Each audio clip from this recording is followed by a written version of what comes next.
Assalamualaikum warahmatullahi wabarakatuh. Perkenalkan, saya Hidat Sania dari kelompok 5 ingin membacakan hasil makalah yang saya buat dengan judul Perbandingan Ahlus Sunnah Salafi dan Kalafi. Arti salaf secara bahasa adalah pendahulu bagi suatu generasi, sedangkan dalam istilah syariah Islam, salaf adalah orang-orang pertama yang memahami, mengimami, memperjuangkan, serta mengajarkan Islam yang diambil langsung dari sahabat Nabi Shallallahu Alaihi Wasallam. Definisi saat menurut Tablawi Mahmud Sa'ad, salaf artinya ulama terdahulu. Salaf terkadang dimaksud untuk merajuk generasi sahabat tabi'in, para pembuka abad ketiga dan para pengikutnya pada abad keempat Hijriah yang terdiri atas para muhaddisain dan yang lainnya. Salaf berarti para ulama salih yang hidup pada 3 abad pertama Islam. Sedangkan Muhammad al-Bisi dalam Firaq al-Islamiyah mendefinisikan salaf sebagai sahabat tabi'in dan tabi'in yang dapat diketahui dari sikap menampik penafsiran yang mendalam mengenai sifat Allah yang menyerupai segala sesuatu yang harus untuk mensucikan dan menggunakannya. Kalaf artinya masa yang datang sesudah. Kalaf menurut istilah dapat diartikan sebagai jalan para ulama modern. Walaupun tidak dapat dikatakan bahwa semua ulama modern mengikuti jalan, adapun ungkapan Ahlus Sunnah atau sering disebut Sunni dapat dibedakan menjadi 2 pengertian, yaitu umum dan khusus. Sunni dalam pengertian umum adalah lawan kelompok Syiah. Dalam pengertian ini, Mu'tazilah sebagaimana juga Asy'ariyah masuk dalam barisan Sunni. Sunni dalam pengertian khusus adalah mazhab yang berada dalam barisan Asy'ariyah dan merupakan lawan Mu'tazilah. Sejarah lahirnya Salafi. Pendapat-pendapat yang dikemukakan oleh Al-Ar ini demikian menurut para tokohnya mengacu kepada Imam Ahmad bin Hambal yang bertanya, menghidupkan kembali dan membela metode-metode sesuai akidah salaf. Istilah dan nama salaf di sini menunjuk kepada arti generasi terdahulu, yaitu generasi para sahabat dan tabi'in. Jadi yang dimaksud dengan aliran salaf adalah aliran yang berupaya menghidupkan kembali dan membela metode serta pemikiran kalam yang ditampilkan oleh generasi para sahabat dan tabi'in. Gerakan atau aliran salaf ini kemudian muncul dan memperlihatkan diri lebih jelas di bawah upaya dan pengaruh Syaikh al-Islam Muhyi al-Din bin Taimiyah. Gerakan aliran salaf ini berkembang tidak lepas dari pengaruh perkembangan pemikiran di dunia Islam sendiri ketika komunitas Islam masih terbatas pada bangsa Arab di semenanjung Arabia. Selanjutnya adalah sejarah lahirnya aliran Kholafi. Kata kholaf biasanya digunakan untuk merujuk para ulama yang lahir setelah abad ketiga Hijriah dengan karakteristik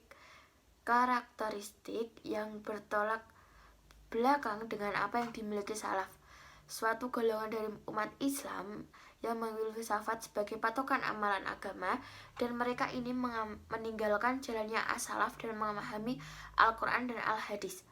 Awal mula timbulnya istilah Ahlus Sunnah wal Jamaah tidak diketahui secara pasti kapan dan di mana munculnya, karena sesungguhnya istilah Ahlus Sunnah wal Jamaah mulai dipopulerkan oleh para ulama salaf ketika semakin mewabahnya berbagai bid'ah di kalangan umat Islam.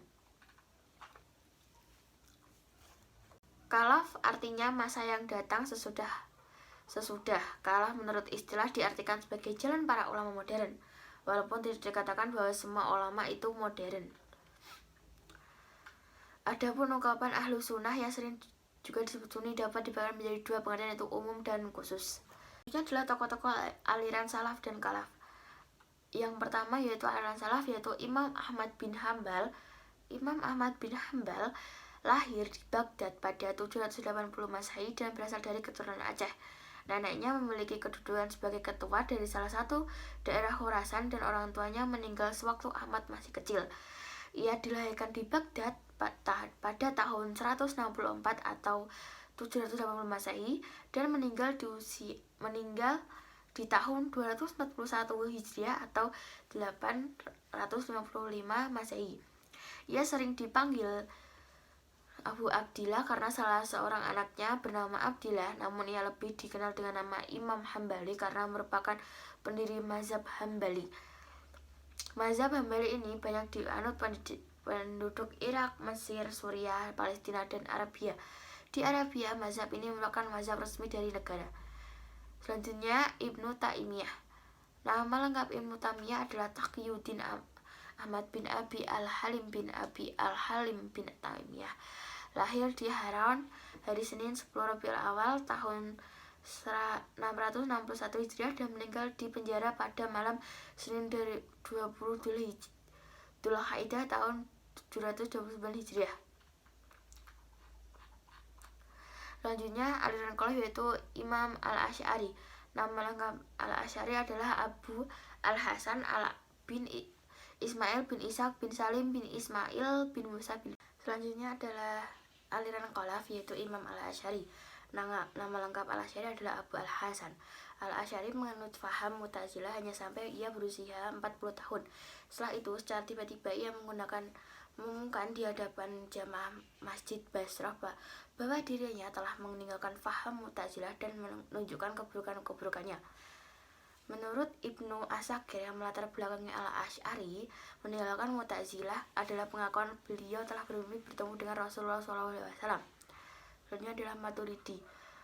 Abu Mansur Al-Maturidi dilahirkan di Maturidi, sebuah kota kecil di daerah Samarkand. Tahun kelahirannya tidak diketahui secara pasti, hanya diperkirakan sekitar pertengahan abad ketiga Hijriah. Ia wafat pada 333 Hijriah atau sama dengan 944 Masehi. Karir pendidikan beliau lebih dikonsentrasikan untuk menekuni bidang teologi daripada fikih.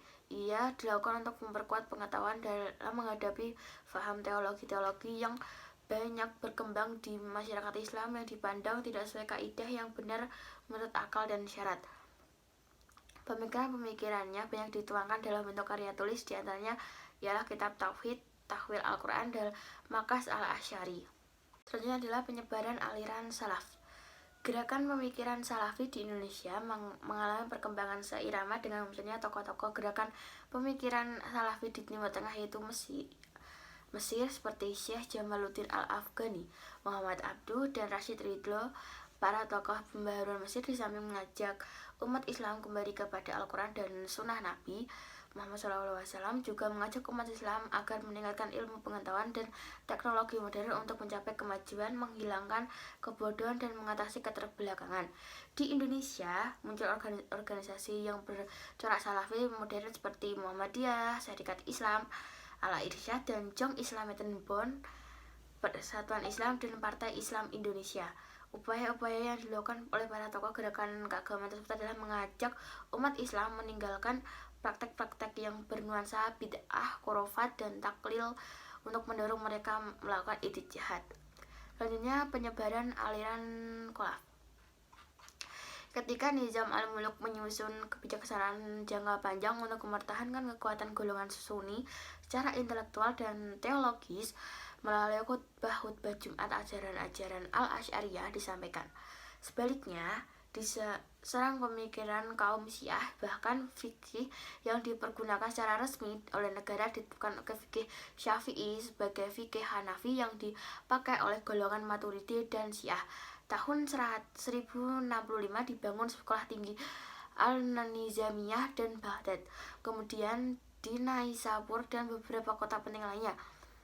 Di sekolah-sekolah Nizamiyah hanya diajarkan Al-Asy'ariyah. Di sekolah Al-Ghazani belajar selama 40 tahun, kemudian dipercaya untuk memimpin sekolah sampai ia meninggalkan Baghdad tahun 1095 menuju Damaskus karena mengalami konflik batin. Terobosan yang dilakukan oleh Nizam al-Muluk cukup strategis karena tidak langsung melewati sarana pendidikan, akan menghasilkan kader-kader pembelajaran Al-Asy'ariyah di Mesir dan Syria.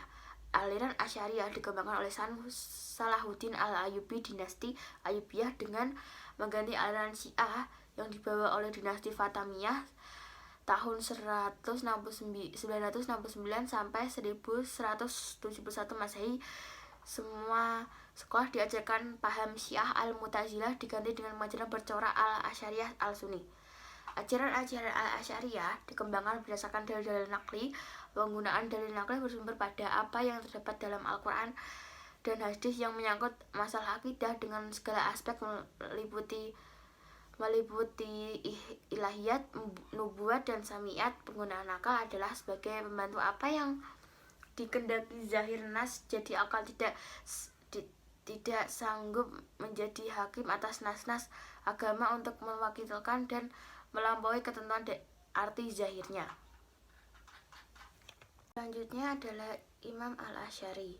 Nama lengkap Al-Asy'ari adalah Abu Al-Hasan bin Ismail bin Ishaqi bin Salim bin Ismail bin Musa bin Abi Burda'ah bin Abi Musa Al-Asy'ari.